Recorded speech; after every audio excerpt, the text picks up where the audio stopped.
Morning class 10th students. Today we will continue the chapter first of history. आज का topic ये है the making of nationalism in Europe. Europe के अंदर nationalism की भावना लोगों में क्यों आई और कैसे आई, इसके बारे में अपन पढ़ेंगे।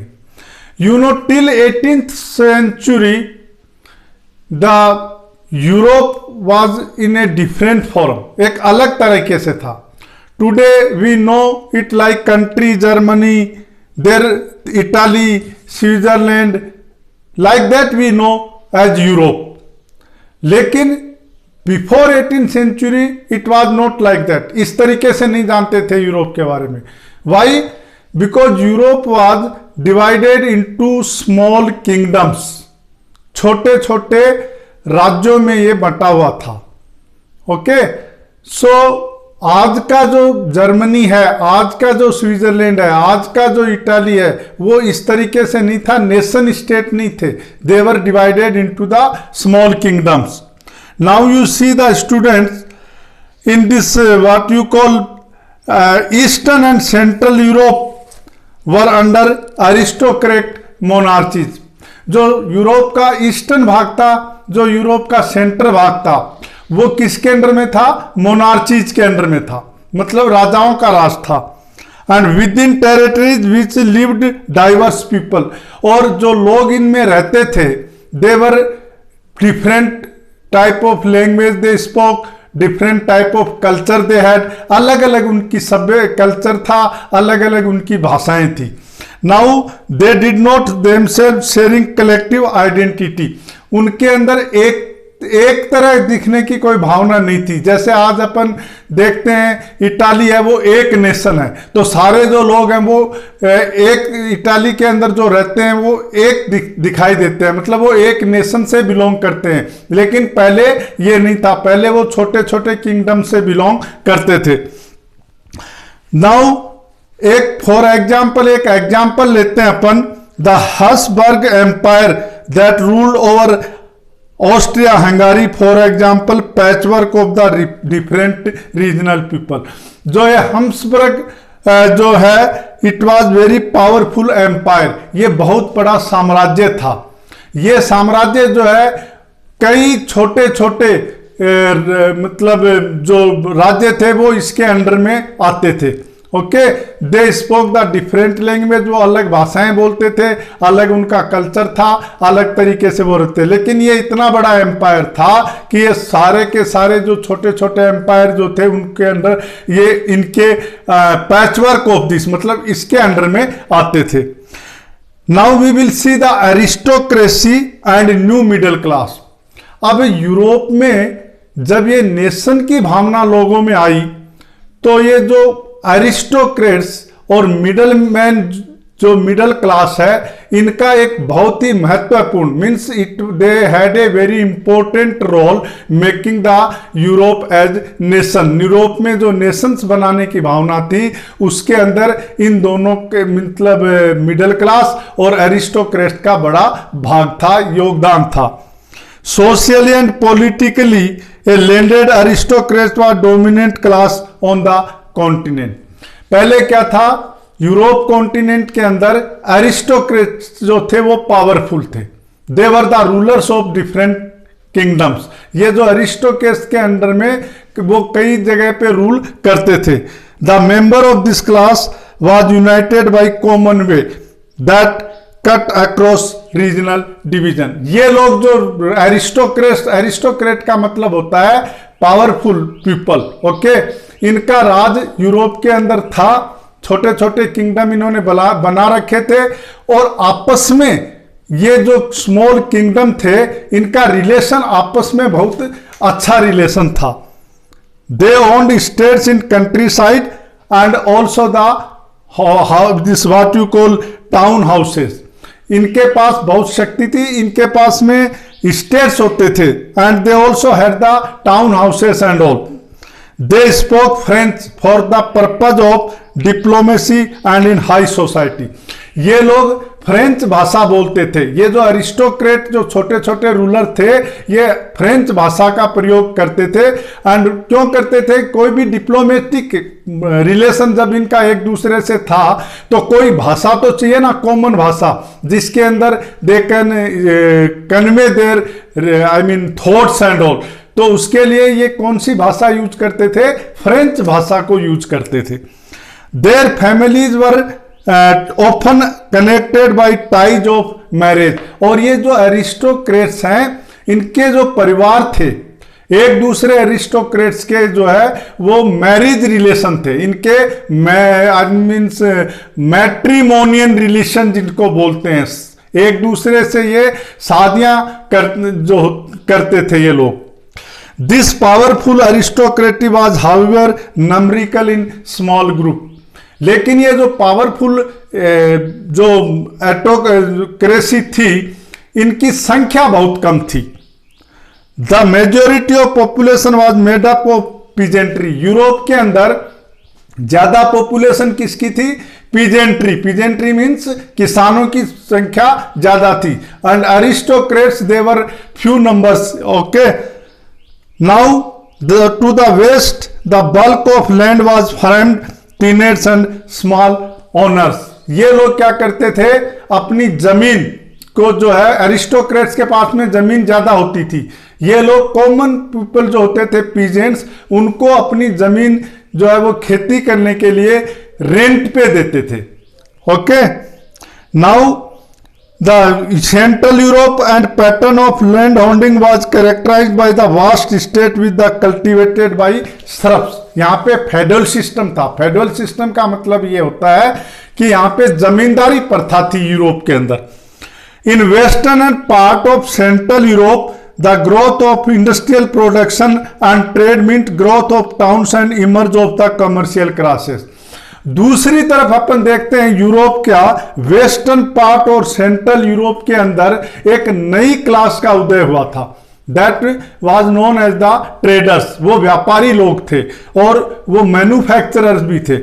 ओके, इंडस्ट्रियलाइजेशन जो है वो ब्रिटेन के अंदर शुरू हुआ था मिड 18th सेंचुरी के अंदर। ओके, फ्रांस और अदर जो दूसरे देश हैं यूरोप के, वहां पे इंडस्ट्रियलाइजेशन शुरू नहीं हुआ था। पहले कहां शुरू हुआ था? इंग्लैंड में शुरू हुआ था। नाउ यू सी दैट यहां पे in the wake new social group came into being working class population. यहां से नई क्लास, जैसे अरिस्टोक्रेट से वैसे ही एक नई क्लास का उदय हुआ and that was known as the middle class. और मिडिल क्लास के नाम से ये जाने जाते थे। स्टूडेंट, मिडिल क्लास में कौन कौन आते हैं? द मिडिल क्लास के अंदर बिजनेसमैन, इंडस्ट्रियलिस्ट, प्रोफेशनल्स, ये सारे जो है वो इंडस्ट्रियलिस्ट के नाम में आते हैं। It was among the educated liberal middle class that idea of national unity following abolition of aristocrat privilege gained popularity। अब यहां पे जो मिडिल क्लास के लोग थे ये एजुकेटेड थे। ओके, एंड इनके दिमाग में सबसे पहले यूरोप के अंदर नेशन की भावना आई थी। ये लोग अरिस्टोक्रेसी जिसके बारे में अपन ने पढ़ा यूरोप में, उनके खिलाफ थे और इनके दिमाग में पहले फर्स्ट देवर द पीपल, ये लोग पहले थे जिनके दिमाग में ये नेशन की भावना आई थी, एक देश बनाने की भावना आई थी। What did liberal nationalism stand for? The topic now, अगर अब हम ये टॉपिक पढ़ेंगे कि ये जो लिबरल है, लिबरल नेशनलिज्म किसे कहते हैं? ओके, लिबरल का मतलब होता है फ्री और नेशनलिज्म मीन्स ऐसा देश जहां फ्रीडम हो। ये किसको कहते हैं अपन? That we will see in this topic. Ideas of national unity in early 19th century Europe were closely allied to ideology of the liberalism. जो ये आइडिया दिमाग में आया था नेशन बनाने का लोगों के, तो उससे पहले उनके दिमाग में लिबरल का आइडिया उनके दिमाग में आया था, लिबर्टी जिसको बोलते हैं। द टर्म लिबरलिजी, ये जो लिबरल टर्म है, जो वर्ड लिबरल है, ये अपन ग्रीक भाषा से लिया हुआ वर्ड है जिसका मतलब होता है फ्री।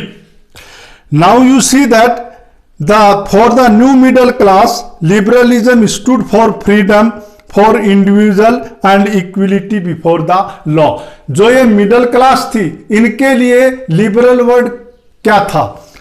इनके लिए मतलब ये था कि जितने भी इंडिविजुअल लोग हैं उनको फ्रीडम मिले और उनको बराबर का अधिकार मिले, equality and the freedom both. इनका पॉलिटिकली राजनीतिक तरीके से अपन देखें तो फ्रीडम का क्या मीनिंग है, लिबर्टी का क्या मीनिंग है? इसका मतलब यह होता है कि एक गवर्नमेंट पॉलिटिकल के अंदर अपन जब देखें तो इसका मतलब होता है ऐसी गवर्नमेंट जो लोगों के सहमति के द्वारा बनाई गई हो, उसको अपन पॉलिटिकल लिबर्टी कहते हैं। ओके, राजनीतिक लिबर्टी का नाम देते हैं। और मतलब जिसके अंदर ये भावना होती है कि जो गवर्नमेंट होती है देश की, वो लोगों की सहमति के से बनाई होती है। Since the French revolution liberalism had stood for end of autocracy and what you call clerical privileges. अपन यूरोप के अंदर फ्रांस का उदाहरण लेते हैं। जब फ्रांस रिवॉल्यूशन हुआ था तो वहां पे क्या था? ये तो डिमांड थी कि लोगों को जो है वो फ्रीडम दिया जाए। ओके, और जो प्रिविलेजेस दी गई थी नोबल्स को और क्लेर्गी को, वो हटा दी जाए। जो अधिकार जो उनको दे रखे थी, जो छूट उनको दे रखी थी, वो हटा दी जाए। एक constitution representative government through parliament. और दूसरा, सरकार कैसे बने? एक कॉन्स्टिट्यूशन के अनुसार सरकार बने और जो है वो सरकार काम किसके हिसाब से करे? पार्लियामेंट बने और वो पार्लियामेंट जो है वो कॉन्स्टिट्यूशन के अनुसार काम करे वहां पे। 19th century liberals also stressed the inviolability of private property। 19th century के अंदर लिबरल वर्ड जो है वो प्राइवेट प्रॉपर्टी के लिए भी यूज किया जाता था। मतलब सबको अपनी संपत्ति का अधिकार होना चाहिए। ये जो है पॉलिटिकल लिबरलिज्म इसको कहते हैं। फिर आता है इक्वलिटी। मतलब लिबरल का जो दूसरा अपन ने पढ़ा, पहला तो पढ़ा था अपन ने व्हाट यू कॉल पॉलिटिकल, और अब देखेंगे इक्वलिटी बिफोर लॉ। सब लोग कानून की नजर में बराबर हों और सब लोगों को बराबर का मतलब जिम्मेदारी या बराबर का अधिकार प्राप्त हो। ये जो है सफल नहीं था। ये जो राइट टू इक्वलिटी, जो बराबर का अधिकार सबको दिया जाए, ये बात अपन अगर देखें तो फ्रांस के अंदर सही नहीं थी। क्यों? कि फ्रांस के अंदर जो revolutionary France which mark the first political experiment the liberal democracy the right to vote and go to get elect granted exclusive the property on man. मतलब फ्रांस के अंदर जो पहली सरकार बनी थी, जो वोटों के द्वारा बनी थी, उसके अंदर बराबर नहीं का हिस्सा, सब लोगों को बराबर की वो मतलब अधिकार नहीं थे। क्यों नहीं थे? कि वहां पे जो औरतें थी उनको वोट देने का अधिकार नहीं था, और दूसरे जो लोग थे जिनके पास में प्रॉपर्टी नहीं थी उनको भी वोट देने का अधिकार नहीं था। Now you see that man without property all women were excluded from the political rights. इसके अनुसार जो औरतें होती थी और जो लोग दूसरे जो वोट नहीं दे पाते थे, उनका जो है वो पॉलिटिकली अधिकार जो है वो बराबर नहीं था। Only for brief period, short period के अंदर, थोड़े समय के लिए वहां पे जैकोबिन गवर्नमेंट आई थी। उस टाइम पे ये अधिकार था औरतों को भी वोट देना, और जो दूसरे नॉन प्रोप्राइटरी लोग हैं जिनके पास प्रॉपर्टी नहीं है उनको भी वोट देने का अधिकार फॉर ए शॉर्ट पीरियड के लिए फ्रांस में दिया गया था। लेकिन नेपोलियन आने के बाद में उसने दोबारा से वहां पे औरतों का अधिकार जो है वो छीन लिया था। However, the Napoleon code back went suffrage और reduced the women's power। ये जो नेपोलियनिक कोड, जो नेपोलियन के द्वारा जो रूल्स लागू किए गए थे फ्रांस के अंदर, उनको नेपोलियनिक कोड के नाम से जाना जाता है। और ये जो नेपोलियनिक कोड है, इन्होंने औरतों को वोट देने का अधिकार छीन लिया था। Now you see that throughout the 19th and early 20th centuries, women and non-property men organized opposition movement demanding equal political rights. As a result क्या हुआ, लोग फ्रांस के लोग थे वो, और जो दूसरे देश जो यूरोप में थे जहाँ पे ये डेमोक्रेटिक सरकारें बनना शुरू हो गई थी, वहाँ पे थ्रू आउट द पीरियड बहुत लंबे समय तक ये जो है राजनीतिक अधिकार बराबर का होना चाहिए, इसके लिए लोग लड़ाई जारी रखे हुए थे। इन द इकोनॉमिक स्पेयर, अब अपन देखते हैं कि इकोनॉमिक के अंदर, पॉलिटिकल में तो अपन ने देखा कि सबको बराबर का अधिकार होना चाहिए सरकार चुनने का, और इक्वलिटी के अंदर अपन ने देखा वोटिंग राइट्स जो है वो सबको बराबर का होना चाहिए। अब अपन देखेंगे कि इकोनॉमी, आर्थिक दृष्टि से ये लिबरलिज्म किसे कहते हैं। आर्थिक दृष्टि से liberalism stood for the freedom of market and abolish of the state impose restriction.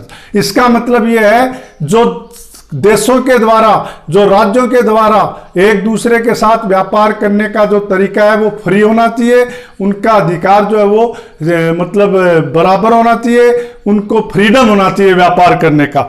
जो रेस्ट्रिक्शन, माल भेजने का एक जगह से दूसरी जगह पर, और जो पैसे का आदान प्रदान करना एक जगह से दूसरी जगह पर, ये नहीं होना चाहिए, इसको हटा देना चाहिए।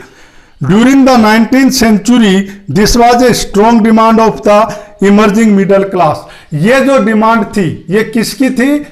मिडिल क्लास की थी, क्योंकि मिडिल क्लास में मैंने जैसे आपको बताया कौन से लोग आते थे, बिजनेसमैन, इंडस्ट्रियलिस्ट, और ये मतलब ये क्लास जो वो आती थी, तो उनकी ये डिमांड थी कि जो इकोनॉमिक लिबर्टी होनी चाहिए, और इकोनॉमिक लिबर्टी के अंदर एक दूसरी जगह माल भेजना, एक दूसरी जगह पैसों का आदान प्रदान करना, इसकी छूट होनी चाहिए। स्टूडेंट्स यू सी, एक एग्जाम्पल दिया गया आपकी बुक में, इसके मतलब एक एग्जाम्पल है कि small principality confederation of 39 states का एक एग्जाम्पल दिया गया है, जिसके अंदर क्या होता था, अगर आप एक जगह से दूसरे स्टेट में जाते हैं तो आपका each of these proposed its own currency, इनकी अपनी अलग अलग करेंसी होती थी, मुद्रा होती थी, एंड वेट एंड मेजर्स, और इनका अपना अपना तरीके से वेट होता था, अपने अपने तरीके से मेजरमेंट होता था।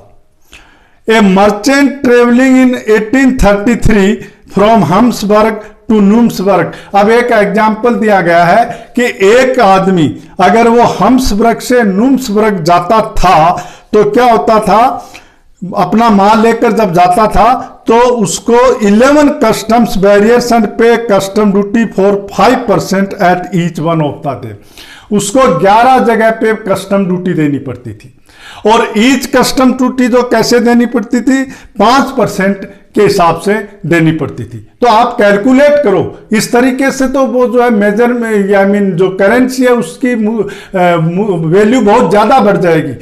तो लोग ये चाहते थे कि इस सिस्टम को हटा दिया जाए, लिबरल कर दिया जाए। ओके, फिर मतलब मेजरमेंट का तरीका भी एक जगह से दूसरी जगह अलग अलग होता था, एक स्टेट से दूसरे स्टेट में, वेट का भी अलग अलग एक स्टेट से दूसरी स्टेट में होता था, तो ये सब हटा देना चाहिए। फिर क्या है, ये कंडीशंस जो है वो मतलब ऑब्स्टेकल्स थी, ये मतलब एक रुकावट था व्यापार के अंदर, इसको दूर करना जरूरी था। तो इसके लिए the union abolish tariff barriers and reduce the number of currencies from over 30 to 2। अब ये जो इसका जो इफेक्ट ये हुआ कि धीरे धीरे वहां पे लोगों ने क्या किया, इन 1834 एक यूनियन बनाई गई थी कस्टम्स की, जिसका नाम था जोवेलेरिन, और ये जोवेलेरिन बनने के बाद वहां पे ये कस्टम ड्यूटी जो है वो हटा ली गई थी। मींस एक स्टेट से दूसरे स्टेट में जो अलग अलग ड्यूटीज दी जाती थी उसको हटा लिया गया था। So students, today I will explain you up to here, then next topic is a new conservatism after 1815। 1815 के बाद में जब नेपोलियन की डिफीट हुई थी, उसके बाद में यूरोप में क्या हालात बने, क्या चेंजेस हुए और कंजर्वेटिव्स का क्या रोल था, that all we will see in the next video. Thank you.